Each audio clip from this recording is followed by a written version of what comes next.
Bonjour à tous. Dans cette nouvelle vidéo, il s'agit de la correction des exercices du lundi 30 mars. Donc, c'est parti pour la correction. En anglais, let's go for the correction. Donc, première question, quelle était la date d'aujourd'hui? Donc, lundi 30 mars 2020. In English, what's the date today? Today, it's Monday, the 30th of March, 2020. Repeat.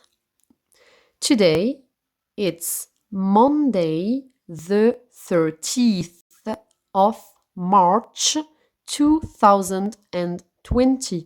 Alors ici, il faut faire attention à ne pas confondre 13, qui est 13, le nombre 13, et 30.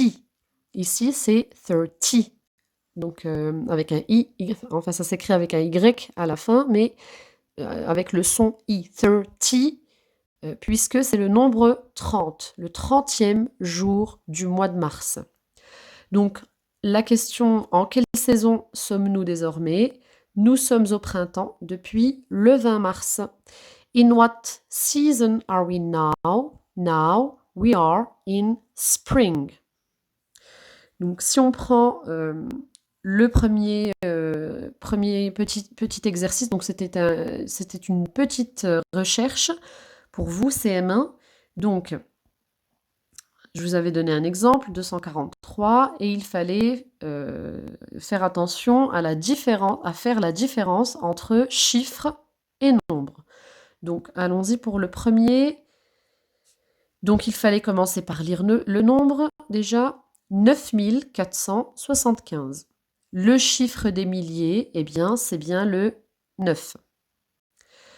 Le nombre de milliers, ici, nous n'avons que des unités de 1000. Dans le tableau, on a une U pour unité, D pour dizaine, C pour centaine et UM pour unité de 1000. Donc, il y a 9 milliers. Le chiffre des milliers, c'est 9, des unités de 1000. Et le nombre de milliers, c'est 9 aussi. Quel est maintenant le chiffre des dizaines? Le chiffre des dizaines, eh bien, on va dans la colonne dizaines, c'est 7. Chiffre des dizaines, 7. Et quel est le nombre total de dizaines? Je vous avais donné une technique en classe. On cachait le nombre d'unités ici et on prenait tout ce qui restait. Donc, nombre de dizaines, c'est 947. Dans ce nombre, on a 947 dizaines. On pourra en fait écrire 947 fois 10, ça va nous donner 9470, plus 5 pour faire 9475. Pour le nombre suivant, donc de la même façon, c'est un nombre plus grand, puisque ici, nous avons unité, dizaine, centaine, unité de 1000, dizaine de 1000, centaine de 1000. Quel est le chiffre des unités de 1000? Eh bien, on va dans la colonne ici, puisqu'on parle de chiffres, c'est le chiffre précis. Le chiffre des unités de 1000, c'est 9. Alors, j'ai oublié de lire le nombre en entier. Comme on a des centaines de milliers ici, on a déjà 609 403. Donc, chiffre des unités de 1000, c'est 9. Quel est le nombre de milliers? Alors ici, il faut cacher unité, dizaine et centaine. Le nombre, et on prend tout ce qui reste. Le nombre de milliers est 609. On a 609 milliers. Quel est le chiffre des dizaines? Ici, dans la colonne dizaines, eh bien, le chiffre précis des dizaines est 0. Quel est le nombre de dizaines? Donc, comme pour tout à l'heure, on cache le chiffre des unités et on prend tout ce qui nous reste.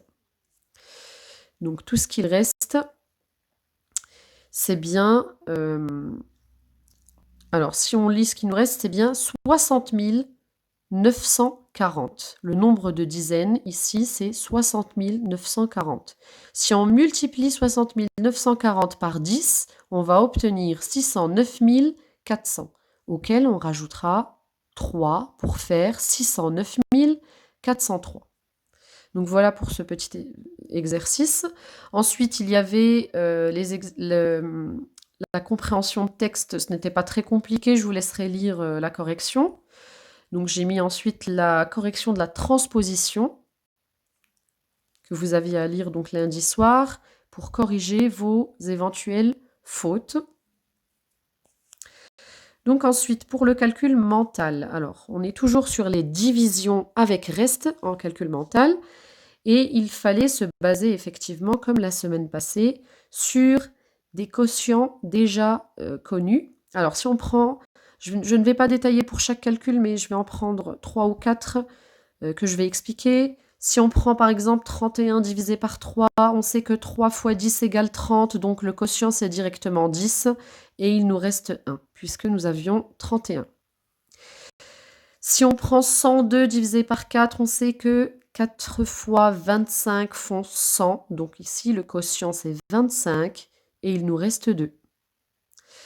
Si on prend 1003 divisé par 4, on sait que 4 fois 250, on l'a vu, ça fait 1000, on l'a déjà vu dans les multiples de 250, dans une leçon précédente.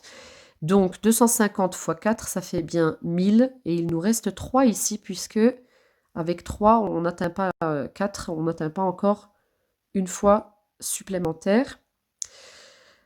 Je vous rappelle que quand on divise, on cherche le nombre de fois qu'on a le diviseur dans le nombre divisé. On cherche le nombre de fois qu'il y a 4 ici dans 1003.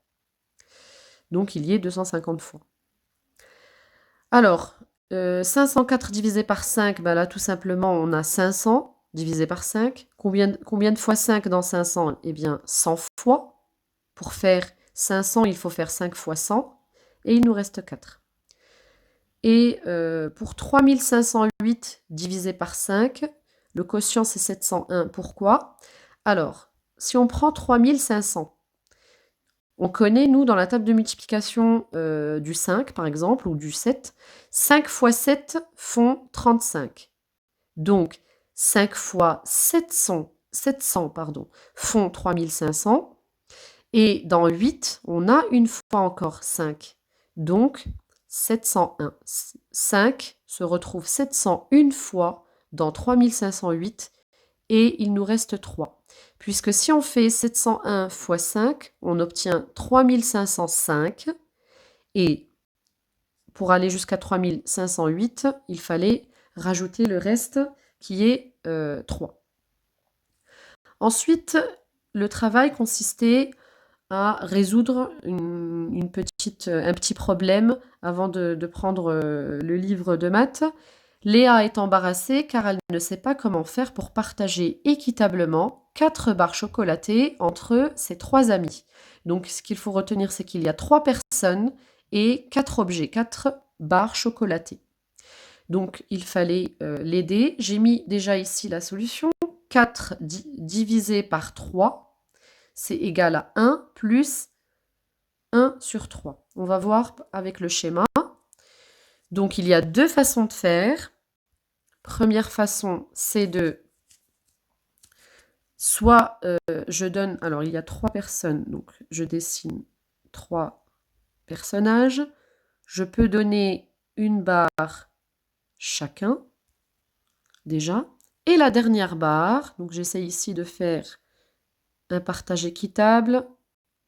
Donc c'est un schéma à main levée, hein, ce n'est pas exactement les bonnes mesures. Pour avoir vraiment une part sur 3, enfin la barre chocolatée divisée par 3, il faut mesurer et ensuite reproduire à chaque fois la même distance. Donc une part sur 3, alors chacun aura en plus une part sur 3. Donc si je représente la part de chacun, c'est, donc pour celui-ci par exemple, il a une barre chocolatée entière plus un morceau sur 3. Donc on peut écrire 1 plus un morceau sur 3. Donc ça, c'est une première façon de faire. Ou alors, on partage chaque barre en 3. Alors, je vous dis, c'est un schéma à main levée, donc c'est juste pour comprendre. Chaque barre en 3, on se retrouve avec 12 petits morceaux. 12 petits morceaux. 12 petits morceaux sur 3. Donc, si on donne au premier, alors on va utiliser des couleurs. Si le premier, on lui donne un morceau ici, un là et un là. Donc, nous, on cherche bien sûr la part de chacun, donc une part, la valeur d'une part. Si on prend ces morceaux-là, en sachant qu'ils sont tous pareils, les morceaux, eh bien, qu'est-ce qu'on va pouvoir faire? On va pouvoir avoir ici une barre, en fait, avec 3 petits morceaux. 3 petits morceaux sur 3, on va avoir une barre entière, plus une barre sur 3, car c'est un morceau sur 3, ceci. Donc ça revient au même, on obtient le même résultat, une barre entière plus un morceau sur 3. Donc on revient au travail, donc là en prenant le livre. Donc, premier travail qui était demandé, on partage équitablement 4 tartes rondes entre 3 personnes. Donc, c'est la même situation, sauf que là, on a des parts qui sont plutôt rondes. Donc, normalement, on tombe sur le même résultat. Regardez ici. Ici, le choix s'est porté sur, voilà, on a nos 4 tartes rondes. Elles ont été en fait partagées en 3 morceaux égaux à chaque fois. Et la part d'une personne, c'est une tarte entière, on le voit ici, plus une petite part sur 3. Une part sur 3. Donc, ça nous donne le résultat. 4 sur 3, 4 divisé par 3, c'est égal à 1. Donc, 1 entier plus une part sur 3. Donc, c'est ce qui représente la fraction ici. La fraction, elle est là. Une partie sur 3. Donc, si on prend l'exercice 2, alors, ici, l'objectif, c'était de savoir quelles étaient les vraies situations où on avait un partage équitable, des parts qui sont égales. Il faut bien retenir cela. Donc, si on met le corrigé, eh bien, la situation A n'est pas une situation où on avait une part sur 3, puisque on voit ici que les parts ne sont pas égales. La partie qui est coloriée n'est pas égale aux deux autres parts. Donc, ça ne correspond pas à une part sur 3. Par contre, dans le cas B, la part coloriée, on a 3 parts égales. La part qui est colorée, elle est égale aux deux autres. On aurait pu colorier celle-ci ou celle-là qui est en dessous. Et à chaque fois, on avait la même part, une part sur 3. Pour la situation C, c'est pareil. On a une part qui est coloriée sur 3 puisque on a 3 parties égales. Il est intéressant de voir ici que les formes sont différentes. On avait ici un cercle découpé ou partagé en 3 morceaux, fractionné en 3 morceaux. Ici, nous avons un carré. Là, nous avons un autre carré. Et si vous remarquez, dans la situation D, on peut prendre n'importe quelle bande, en fait. Ce sont les 3 parts qui sont égales. Donc, on peut colorier celle du milieu, ou alors celle de gauche ou celle de droite. Peu importe, tant que ce sont des parts égales. Dans la situation E, nous n'avions pas d'égalité parce que cette petite part n'est pas égale à la grande part ici.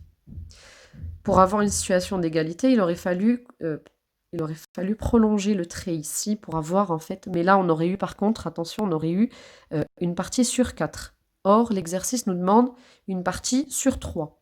Donc, la situation F allait aussi, la situation G également, la situation I non. La situation K, ça allait aussi, on avait bien une part sur 3. La situation H, ça allait également, mais pas la situation J.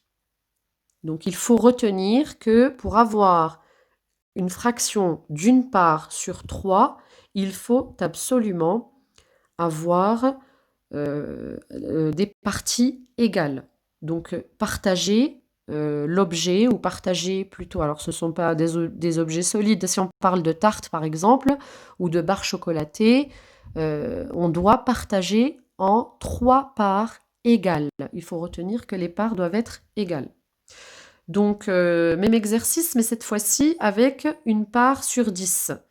Donc là aussi, les situations qui pouvaient convenir sont la L, ici, on a une part sur 10. Si vous avez compté le nombre de parts, nous avons 10 parts au total.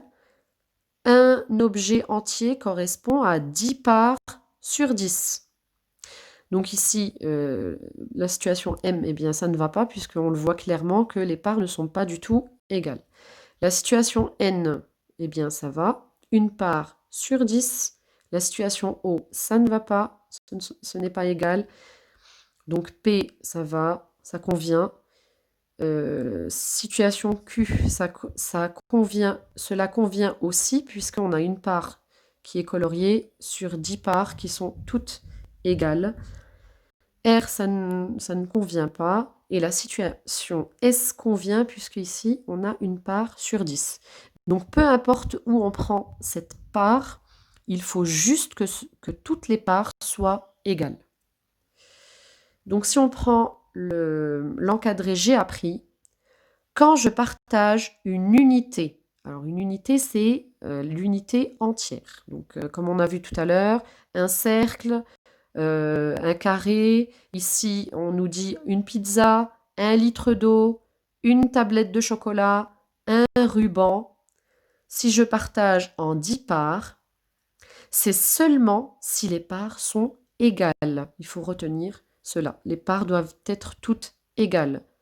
Que la grandeur d'une part est égale à 1 sur 10. C'est pareil avec une part sur 3. C'est seulement si toutes les parts, si l'unité, donc le carré ou le cercle, est partagé en 3 parts égales, qu'une part serait égale à une part sur 3.